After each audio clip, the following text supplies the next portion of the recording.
Welcome, everybody. We'll open with incense burning. Incense burning, all space is filled with fragrance. All Buddhas smell it from afar. All auspicious clouds gather everywhere. With utmost sincerity, all Buddhas appear. We pay homage and offer clouds of incense to the Bodhisattvas.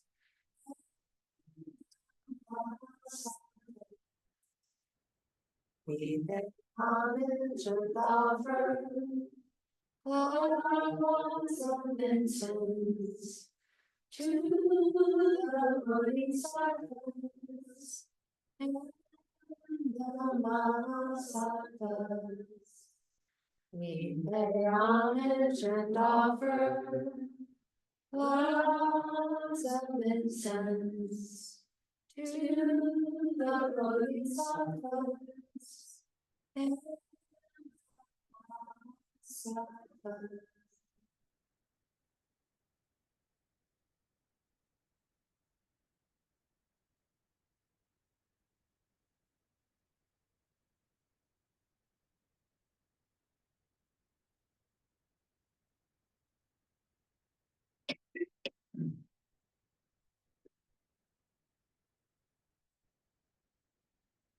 So before we begin today, I just want to remind everybody that Bodhi Fest is in 2 weeks from yesterday. So we're looking forward to that, and tickets are available on our website. So today I want to talk a little bit about self-refuge. We think we know what taking refuge means. You know, we understand it from the outer way of taking refuge in the Buddha and the Dharma and the Sangha. And, you know, in the internal way, you know, I'm truly taking refuge. But I read a quote from Buddha Master recently that had me thinking of refuge in a bit of a different way. And he says, having taken refuge does not mean that you are a Buddhist. Being a Buddhist also requires you to take self-refuge first. You must be clear about this. Self-refuge means taking refuge in your own self-nature. There's no need for a master to conduct any kind of refuge ceremony. When the seed in your self-nature breaks out, you will understand the ultimate truth, that Dharma nature, true suchness, neither arises nor perishes. You might even attain complete realization. That's when you will have taken true refuge.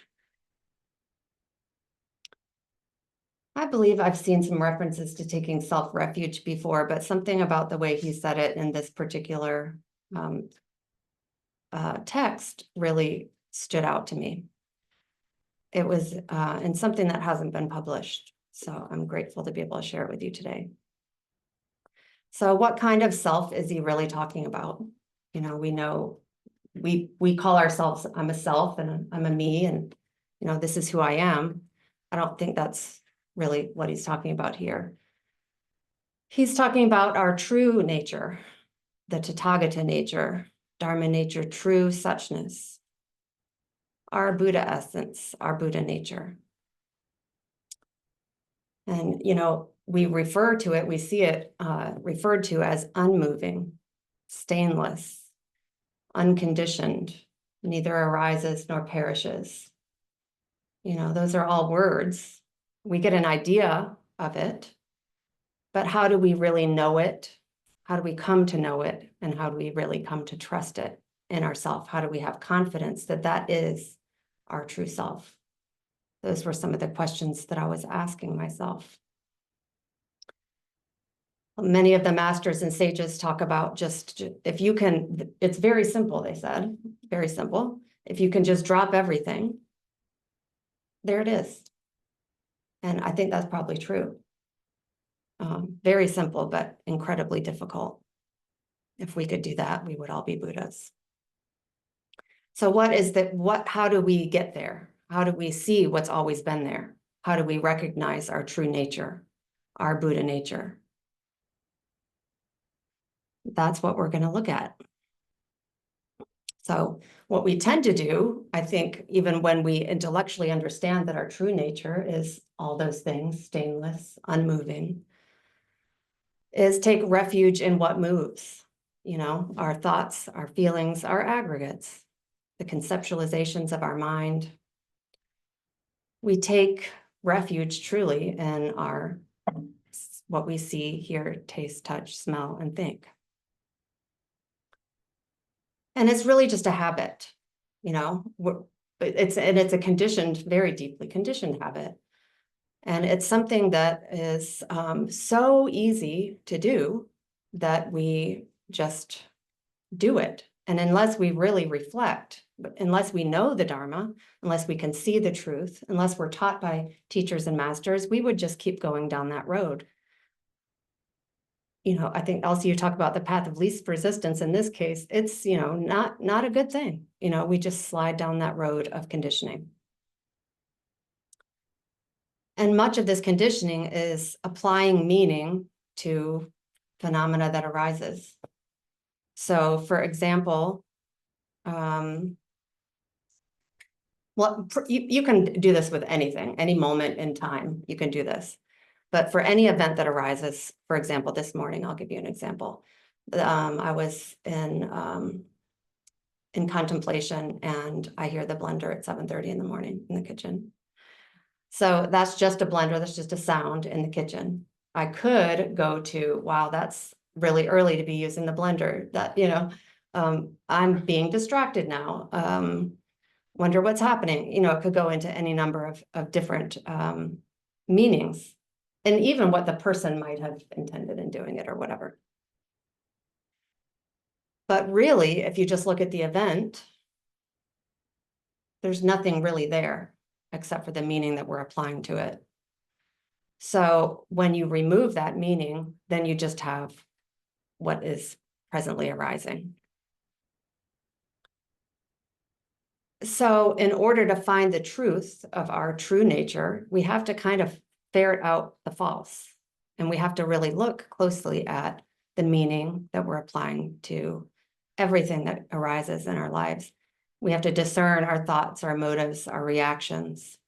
And this requires some things. It requires intention, really having the intention, the desire, coming in contact with the teachings and seeing that there's another way, seeing that perhaps there's something else that we're missing, saying, I want to know.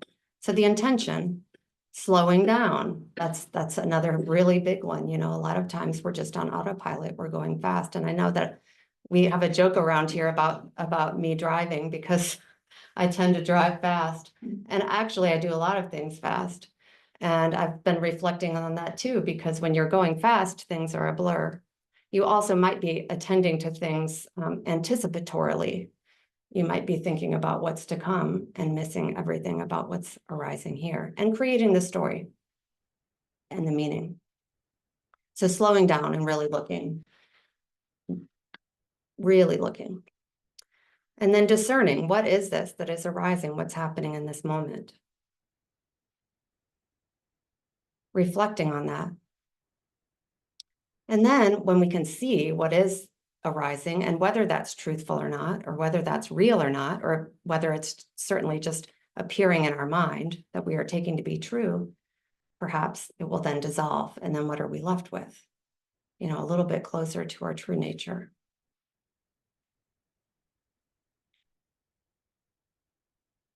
A lot of times that can be uncomfortable, to slow down and see, because we might see things that are difficult to see. We might see thoughts, feelings, reactions, responses that are ugly, that we don't want to be connected to.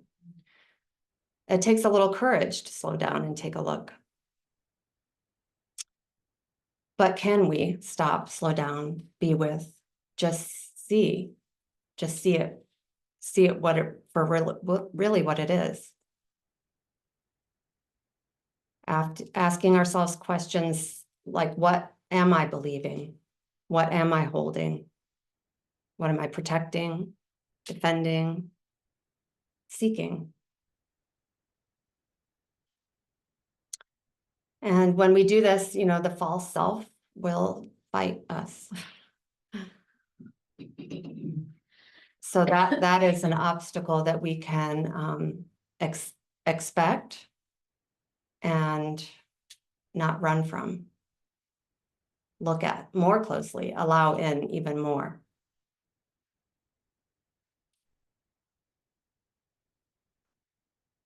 Think of many examples of how we create this false self that we take refuge in every day, which very much connects to self-attachment.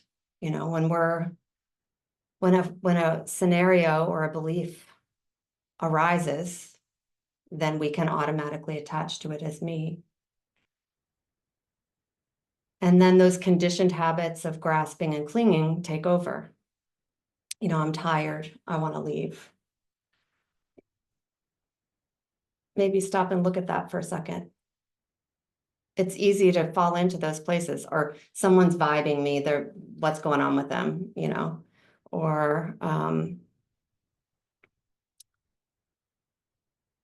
my sister Sarah was telling me a story recently, which really struck me. She said, and it was like 20 years ago, and she still remembers it, but she remembers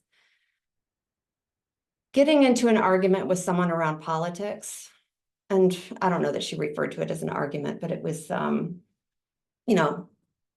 clash of wills. And the person that she was speaking to persisted. Why do you feel this way? I think she was, defending a liberal ideology of some kind, but they were pushing her. Why do you feel this way? And she said two things about that. One, the way the person was questioning her was curious and persistent, not forceful and defensive. So it helped her to open up to the curiosity to actually ask herself, why do I think that? And what she got to is that she was like, because that's what people think, that's what we think. Like, she really didn't get to something solid or true. She got to something kind of empty, but we all tend to hold on to these things. We're like, but it's true. So I loved that story for two reasons. As I said, one, that she was able to really question that in that moment, that it made such an impression that she thinks on it 20 years later. And two, that the attitude of the person that was approaching her with it. Can we be that person? Can we ask ourselves those questions? Can we be curious and persistent, but not harsh and judgmental? Are we creating a duality by pushing away these thoughts and feelings that arise? And pushing them away, they tend to get strengthened and reinforce the attachment to it as me. We over-identify with our thoughts.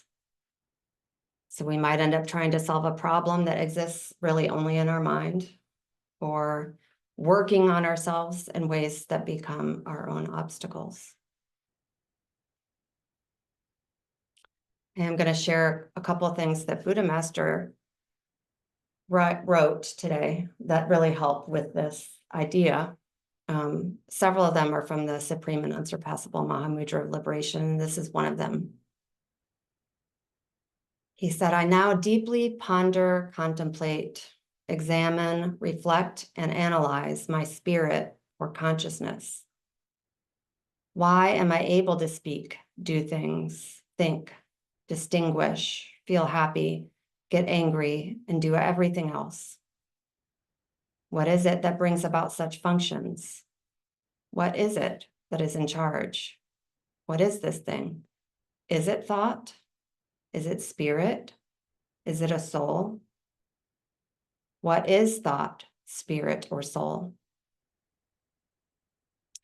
Even if I say that it does not exist, it nevertheless truly does exist. I have it right now. Otherwise, how could I now discern the meaning of the Mahamudra of liberation? Still, what is it that is in charge of the discerning? I cannot see its form. It has no visible form and cannot be touched. Whether you believe in theism, atheism, materialism, or idealism, in reality, there does exist this real thing that is invisible, yet shown through outward signs.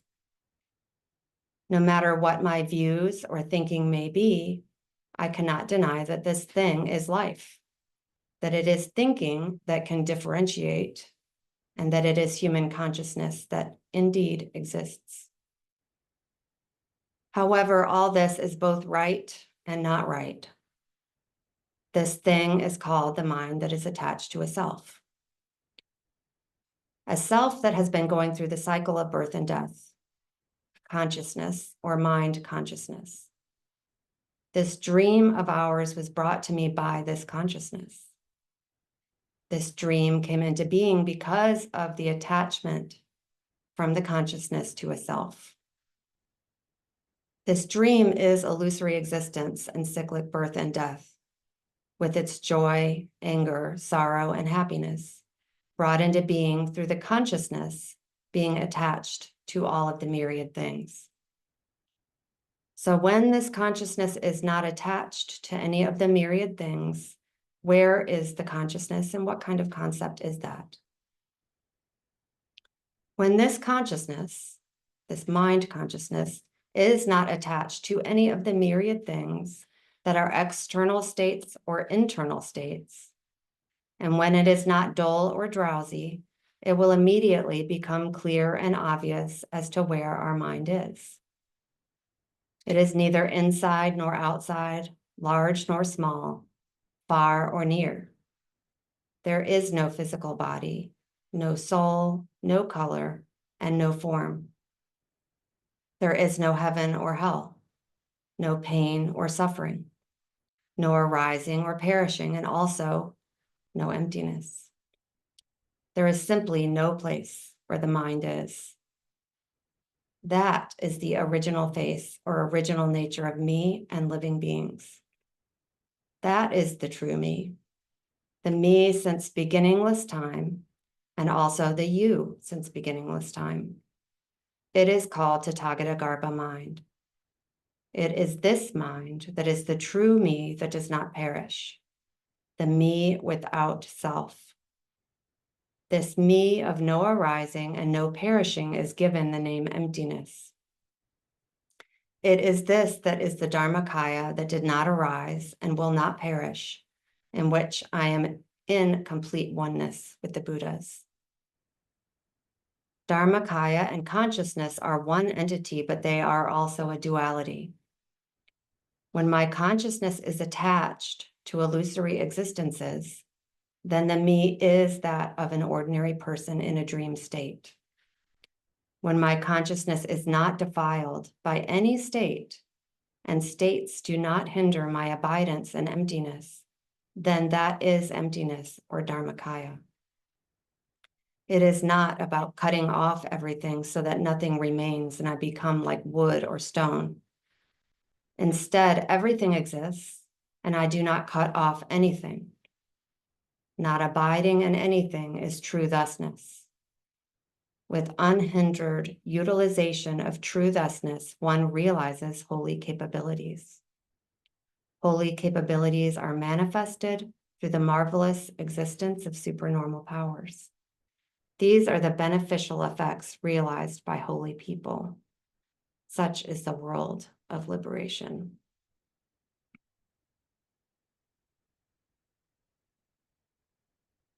Yeah. He kind of explained quite perfectly what the self nature really is there. So again, it's something that we all are, and yet what covers us is our attachment to what we're not. And that is because we have been doing this for uncountable time. So we have to, have some patience with ourselves.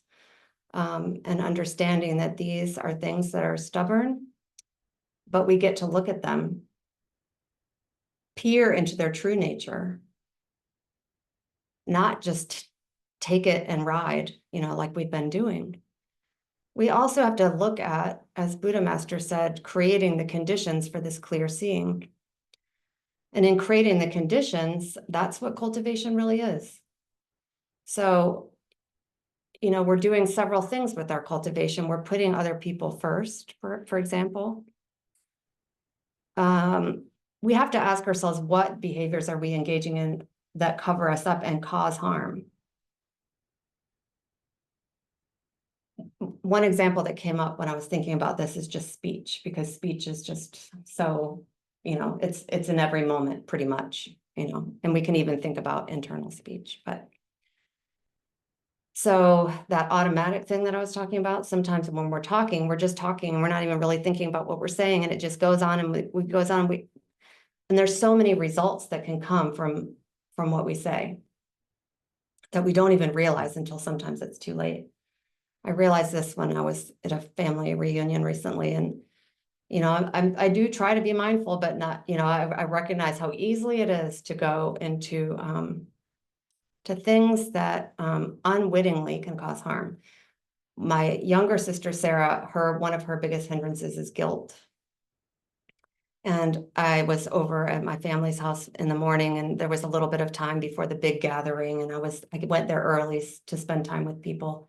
And I found myself sitting alone for a while, and nobody was seizing the opportunity to spend time with me. So my sister was inside with her kids. And when she came out, there was a little bit of that self in there, and it came out. Or my brother, I think, came up and was like, "What are you doing?" "I'm just sitting here by myself." And, I told my sister something like, it just felt a little bit like a missed opportunity. And then she went right into her guilt place and was really upset and struggling with that. And I realized what I'd done. I was like, oh no, that was me being selfing, and then watering her seed of guilt that she's really struggling with and has always struggled with. That's causing harm. How can I do the opposite of that? So, I cleaned up the mess and said, no pressure. I'm so sorry. It's fine. We have plenty of time together, whatever it was. But it really caused me to reflect. Another example in that same week was with my twin sister, where her deep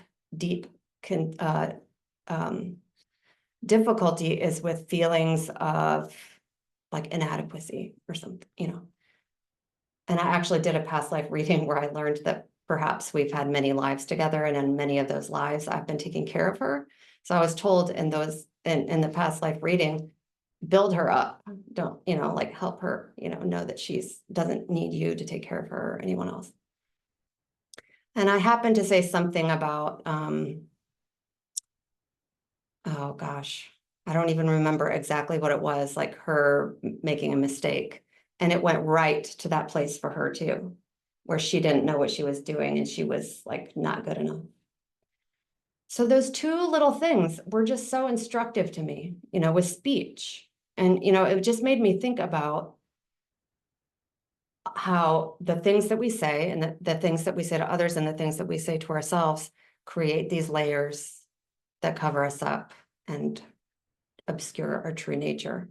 And it made me realize why speech is one of the 5 precepts, abstaining from false speech, part of the Noble Eightfold Path, but 4 aspects of it: not lying, not speaking divisively, no harsh or vulgar words, and no idle chatter. And then 4 of the 10 wholesome characteristics. So, I mean, there's a lot of pointing to speech. And again, with the wholesome characteristics, similar. I will not lie, I will not use filthy or inappropriate language. I will not speak in ways that cause division among people, and I will not use coarse or harsh language. Reflecting on how speech is really born from thought. So that's yet another pointing back to our minds. what is underneath the actions of our speech, what is underneath the actions of our behavior.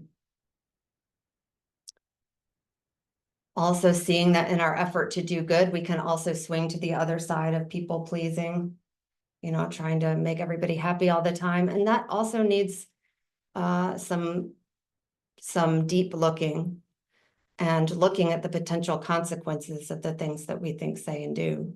Is this making me feel better because I don't want them to feel bad?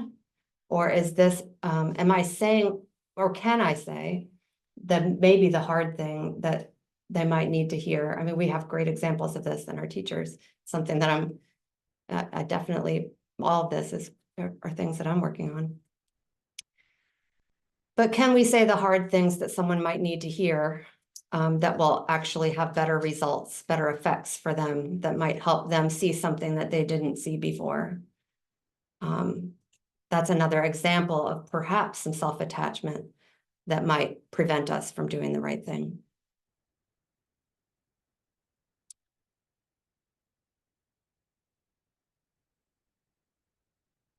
Buddha Master said, everything becomes natural through habituation. And talked a lot about forbearance. And I'm thinking of forbearance as, partly that slowing down and looking deeply that I'm talking about here. And restraint, sometimes restraint from saying or doing the thing. He talks about it keeping your mind unattached to the six sense bases and not giving rise to states of craving.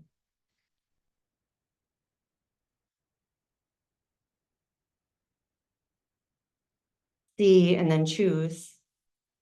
Perhaps choose to apply an antidote or perhaps just observe and not act.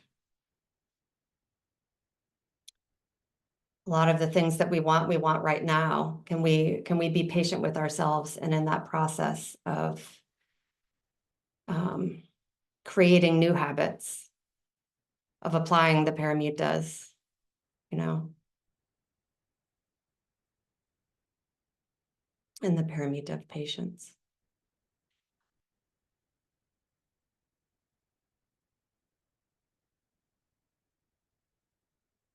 I'm understanding more, the intense teachings of the emphasis, especially in the Mahamudra of liberation, of self-attachment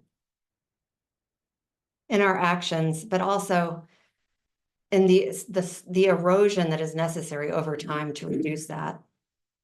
The importance of a practice like Tonglen, where we are purposefully taking on the suffering of other beings and giving away all of our happiness. That is helping us to create the habit of relinquishment, renunciation, release from the false self. Buddha Master says, and also just that becoming easier with every time that we do it, that renunciation. Cutting off attachment to self means putting your own self-interests last and putting the interests of others first. It means not harming others physically or mentally and not making them sad. However, everything we do must be done out of bodhicitta. We must not generate any attachment to self. This is the true practice of cutting off attachment to self. He says that in the Evil and Erroneous Views. And he says about his own mindset and practice that this is the secret, and it's the secret of the highest Dharma practice. I bear all of the negative karma and karmic offenses committed by living beings, and I give to you all of the good karma and merit that I plant.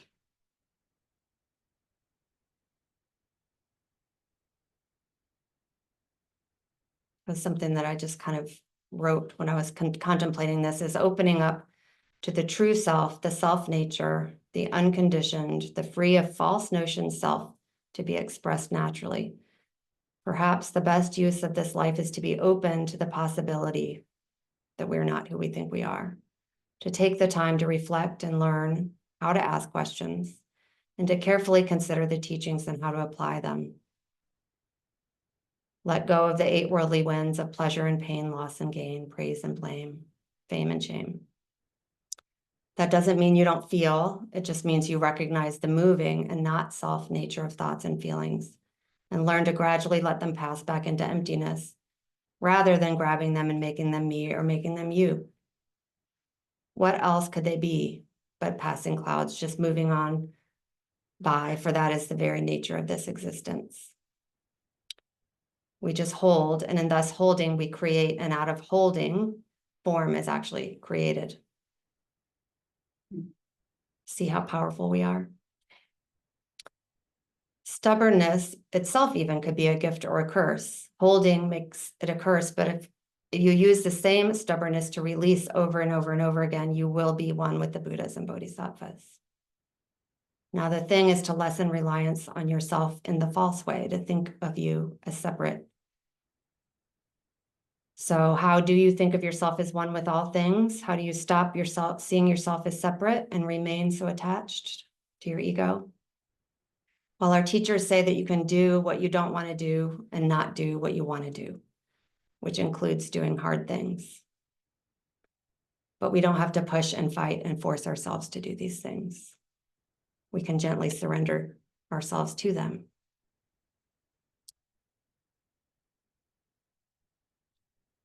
And in offering ourselves to others in service, it teaches us how to let go and empty ourselves and reduce these mental entanglements, being natural, not contrived.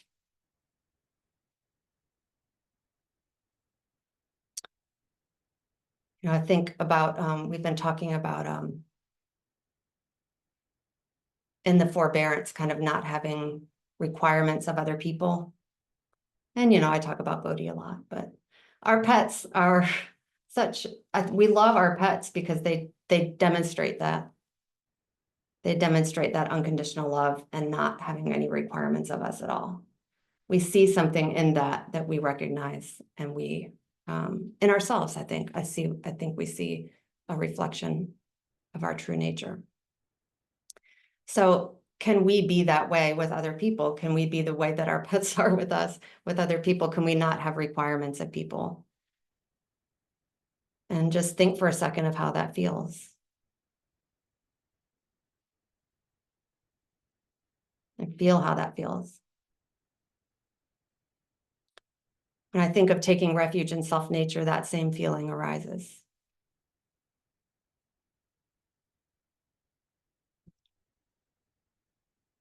Again, our patterns have been seeking freedom and relief. I definitely have made this a pattern of seeking freedom and relief in external means. Even teachers, healers, medicines, guides, books, words. But our own self-nature is where we really can and must return to. The unchanging, the unmoving, the vast, the ineffable. What happens when we do that?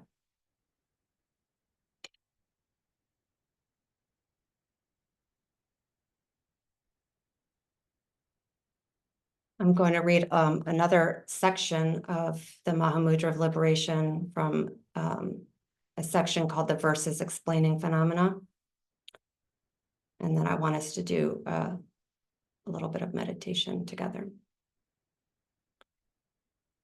He says, when you are not attached to good or evil, truth or non-truth, the Tathagata will appear, whether visibly or invisibly.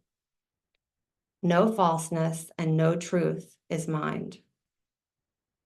Emotion and pleasure are the roots of birth and death. If you can understand illusory states, you instantly plant the causes corresponding to enlightenment.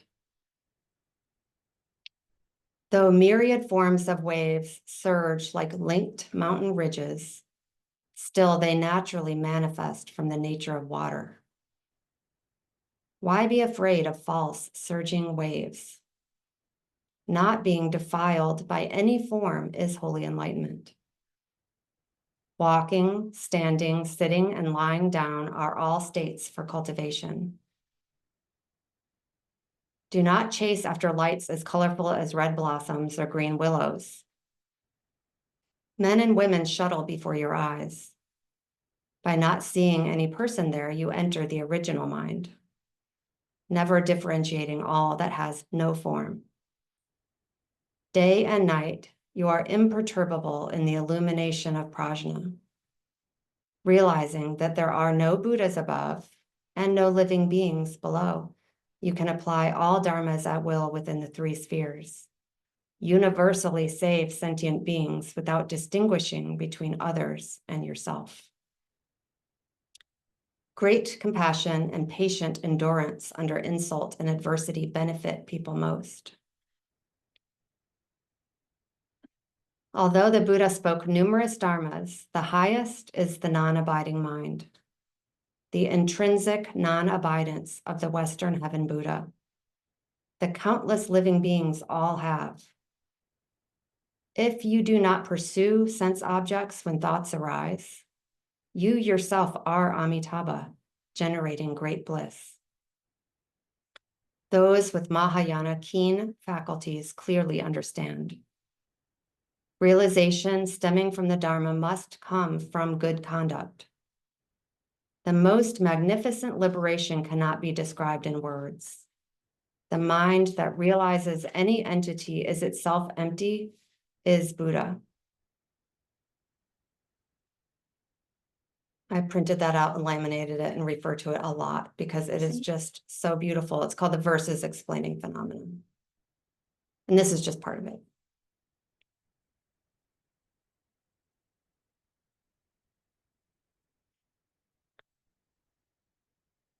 I was asking Venerable the other day about the difference between kind of analysis and contemplation and reflection. And in considering this talk, it kind of became more clear to me. Analysis or contemplation, even in many ways, is kind of utilizing the small self S, this small s self, using language, conceptualization, differentiation. It's using the ordinary mind to try to make sense of something. But reflection is our self nature. It simply reflects things as they are, with no filter of memory or feeling or story. It's just as it is.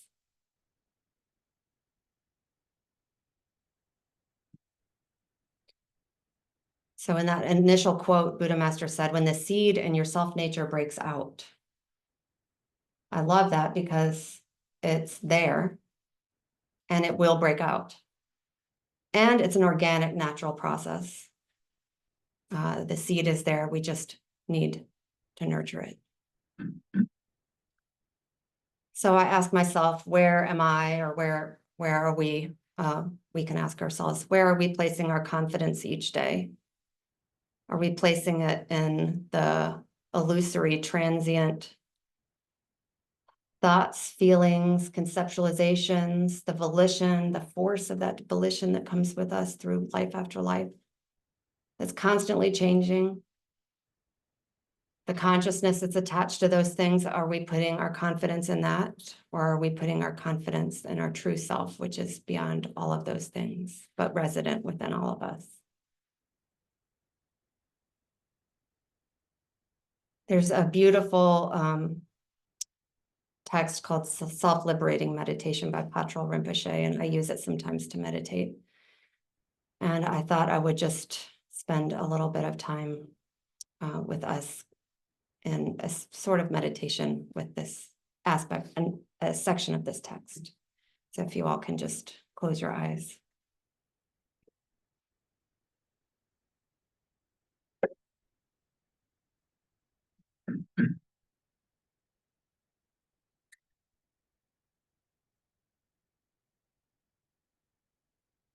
And take a breath.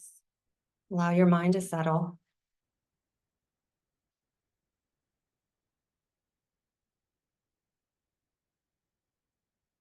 Some great meditators don't allow the mind to settle in itself as it should. Instead, they mistakenly use the mind to look outside or to search within. This is a fault based on the failure to understand that looking outside or searching within will never lead to seeing or finding the mind. There is no need whatsoever to look outside yourself or search within. Instead, settle directly into the mind that looks outside or searches within. And that is it.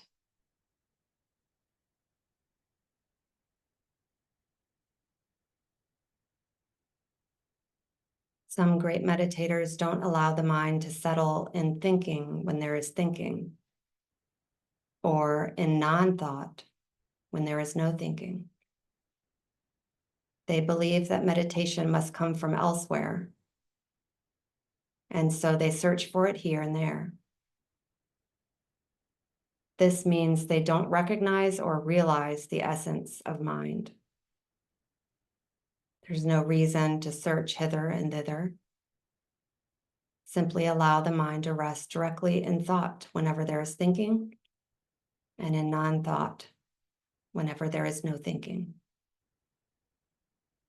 And that is it.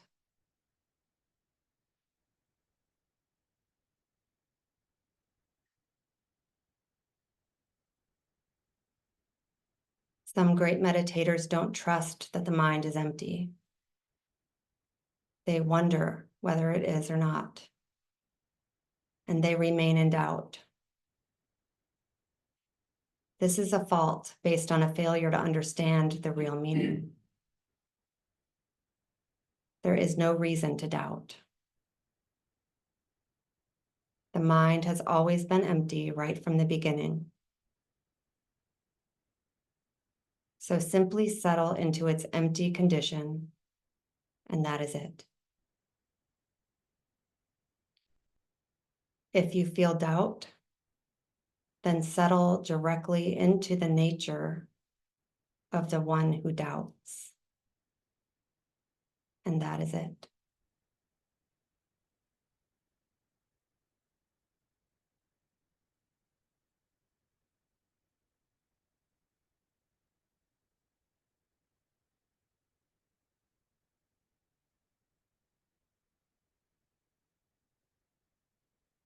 Some great meditators don't look into the thinking mind, but constantly look at the objects of their thoughts, their belongings, or the earth and stones, and so on. This is not the genuine view. It is a dualistic view. You must settle into the very one who is thinking and look.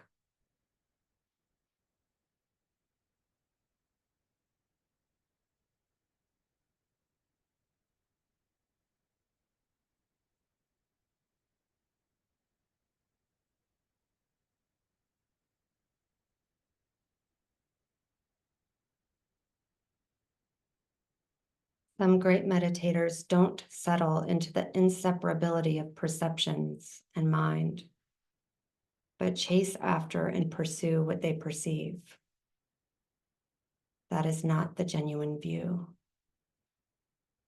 It is a dualistic view. Don't chase outwardly after perceptions, and don't draw things inwards. Simply settle in the inseparability of perceptions and mind.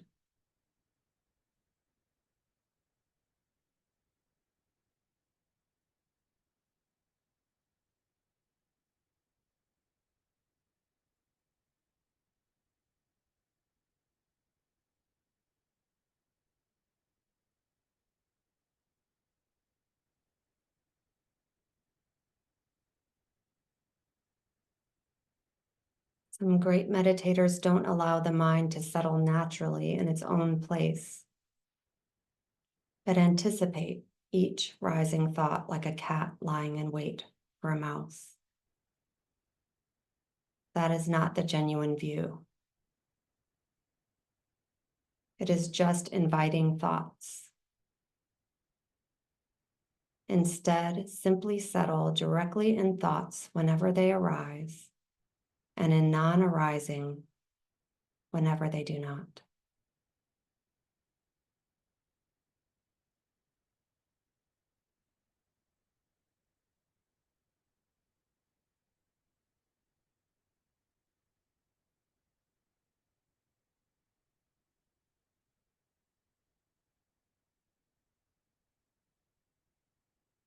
Some great meditators don't know how to let the mind settle upon itself. They keep watching and following past thoughts. That is not the genuine view. It is simply chasing thoughts. Instead of chasing thoughts, settle directly in the one who is chasing.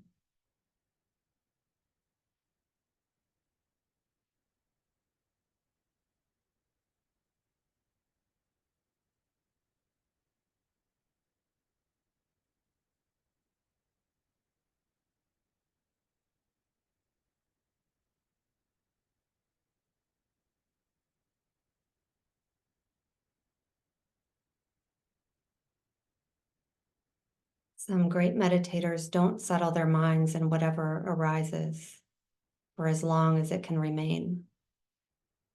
They crave good meditation, and so they squeeze and force their minds while staring intensely. This is not the genuine view. It is altering the mind. Without altering or manipulating the mind in any way, let it rest by itself and settle in the experience of whatever arises.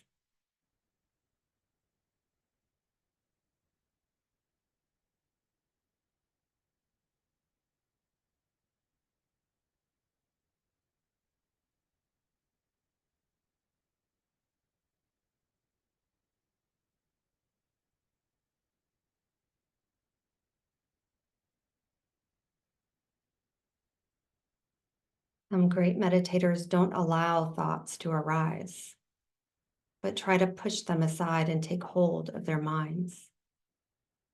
This is not the genuine view. It is suppressing mental states. Instead, allow your mind to settle in stillness whenever it is still, and in movement whenever it stirs.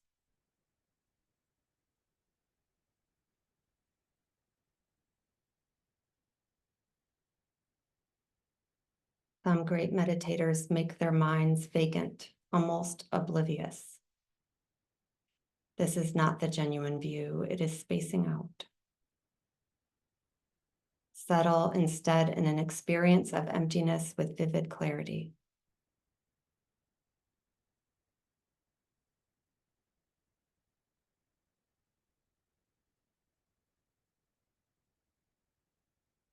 Some great meditators think the mind is empty and then meditate upon that.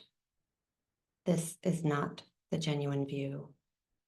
It is fabricated meditation on emptiness. Settle instead in the very one who thinks, this is emptiness.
I like that meditation because it points right to what doesn't move.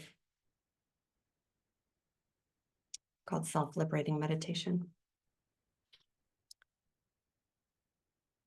And now I just want to open it up to any comments, corrections, anything anyone wants to share.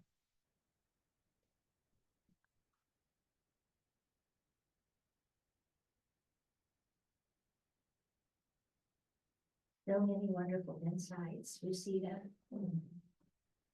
I kept thinking, y'all know that old joke? I can't remember exactly how it goes, but anyway, the old man's talking to the preacher, and he's agreeing with everything he says, and then he says, well, preacher, you done quit preaching and gone meddling? Mhm. And it just, that's what it felt like. It was like, okay, I do that, I do that, I do that, like everything you said. We all do. Hi, Dee.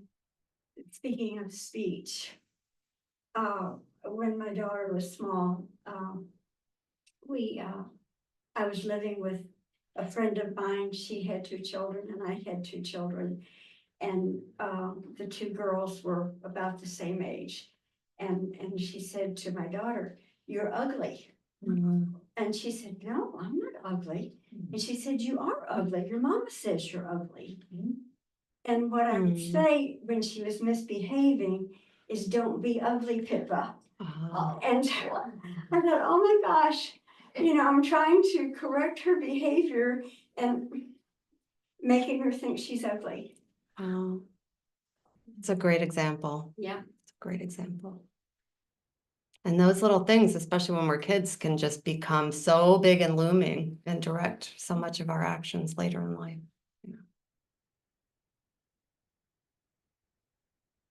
Sorry, who said that to you? My daughter's peer, when we were living together, she told my daughter. So that's what I wanted to say to you, sometimes other people hear things from where they are and they try to bring in a correction around something, where your daughter could understand means I'm acting out, I'm misbehaving, acting unseemly, but somebody else hears it and they take it and make it their frame of reference. Their frame of reference.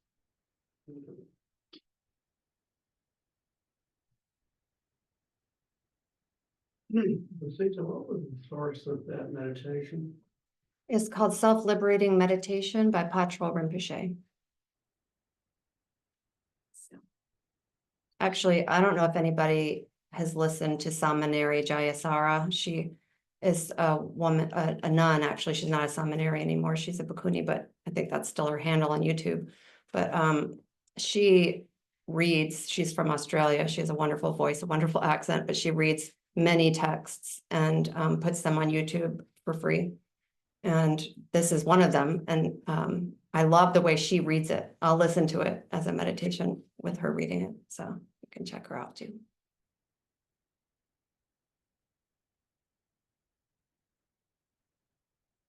I have kind of a half-formed thought I could share. I think I've been struggling with some of my conditioning and practice with the noting meditation of like, oh, thinking, oh, planning, and kind of feeling like there's a little bit of a frantic energy of like tracking all the things that are happening sometimes, like some of my habit energies around practice. And something in the self-liberating meditation guidance that you had led us in with like who is doing the thinking. Yes. Felt like it sort of unlocked something for me. Because I think that sometimes in the intensity of the noting practice, I go towards the other end of like, okay, well, try to like focus on what is not the noting. But yeah, I don't know, there's just like something in the shift of focusing on what actually is underneath the constant stream. I felt the exact same way when I came across it, and that's why it's been so beneficial to me, because there's certain things that we do, like maybe for me, it's like a doing, or like I need to, and that goes very much against, it's building, it's creating something that's then covering me even more for me. So I found that the same thing, it is self-liberating, truly. It's pointing to the true nature instead of the fabrication. Mhm.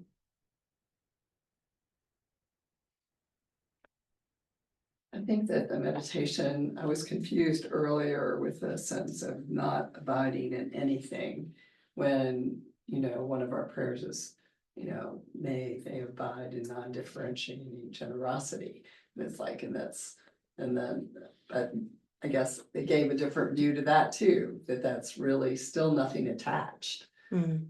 And so because I always had this, I would go, well, what do I abide in? And this meditation helped me get a sense of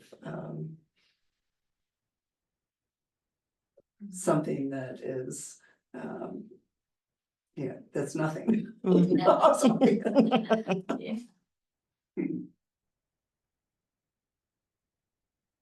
Venerable, you look like you have something in mind to say.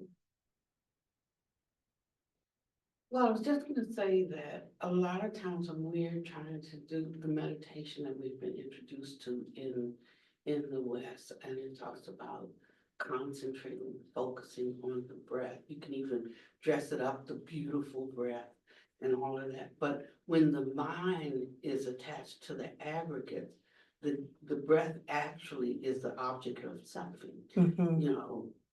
And and so the very thing that we're doing is actually causing us to grasp more around the suffering, which is why you don't get to do that kind of meditation till later on in your practice, once you understood certain principles, because it won't lead to your freedom. But everybody thinks that that's the gateway, is the gateway to freedom. So we might start with contemplating,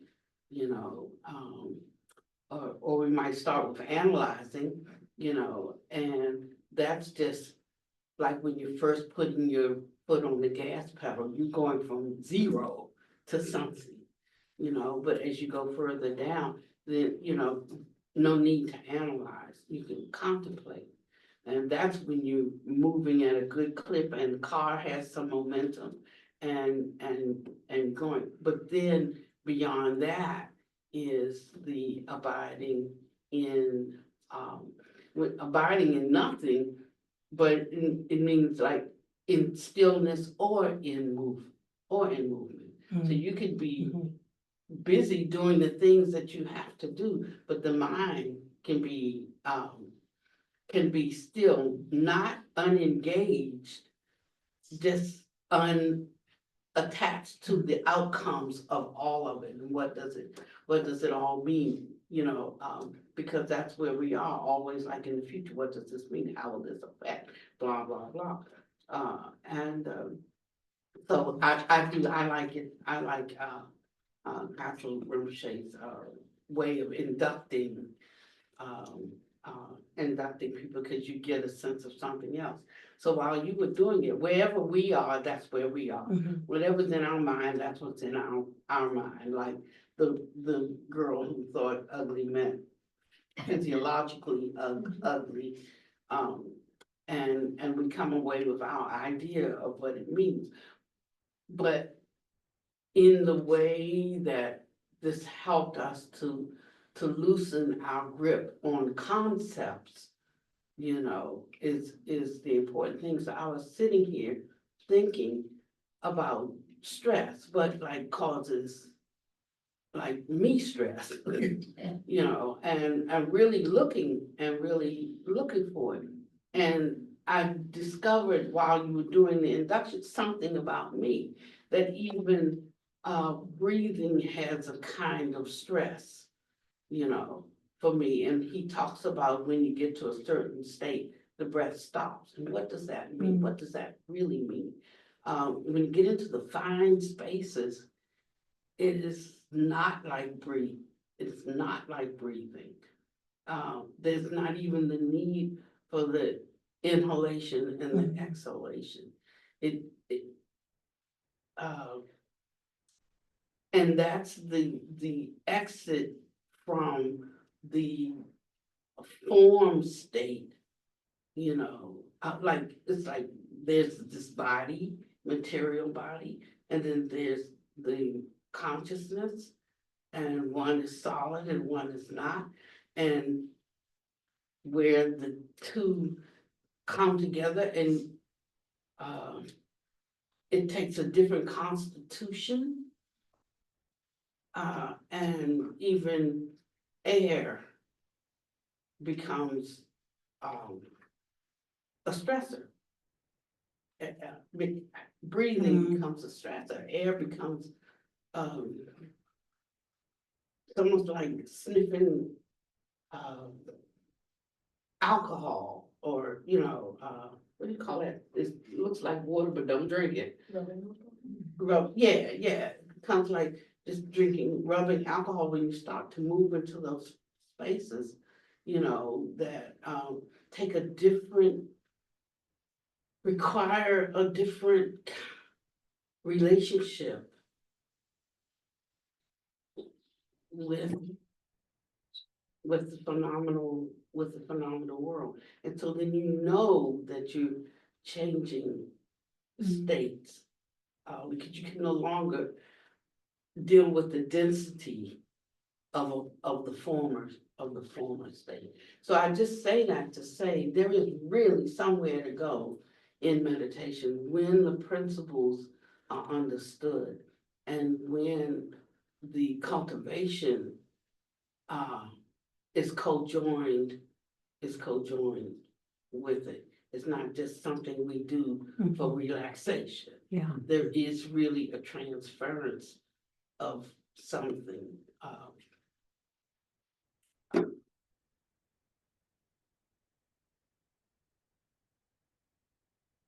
Thank you, Venerable. What you said reminded me of how Buddha Master says 90% is cultivation and 10% is meditation. But he also does say that I'm not going to find it, but he said something about how meditation is also necessary to release attachment to self, to be in that state of non-attachment to self.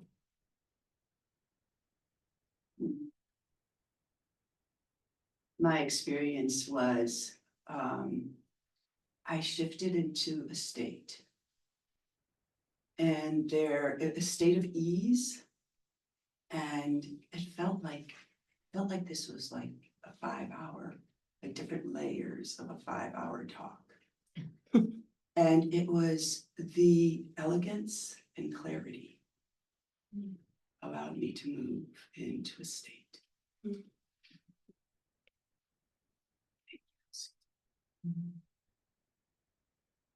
For me, the thing that resonated and it's helping me so much right now is I wrote, when we remove the meaning, we apply to everything that arises in our lives. And use the example of a blender. To me, it was a perfect blender. I mean, it was a perfect example because it was so simple. But all the trouble with it comes from the meaning that we ascribe to it, how it impacts us, right?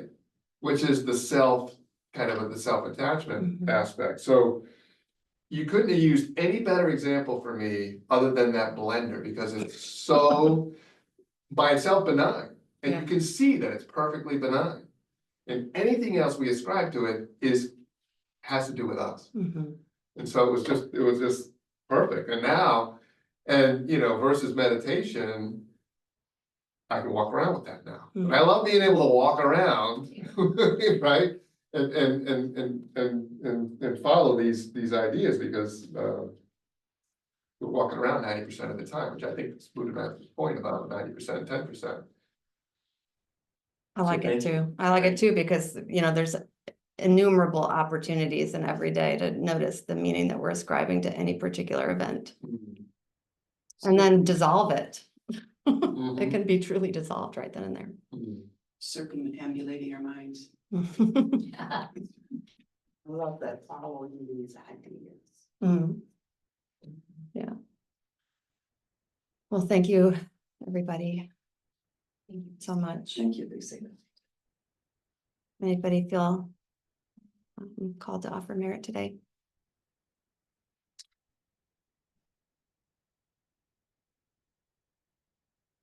We dedicate the merit of our time here today, listening to Dharma. To all those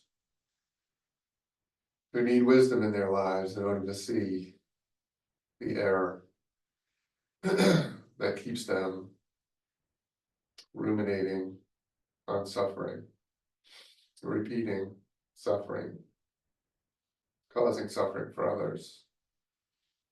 This endless cycle that we're all a part of. We wish for everyone to be free of it, and any merit that we can offer to that end, we offer freely.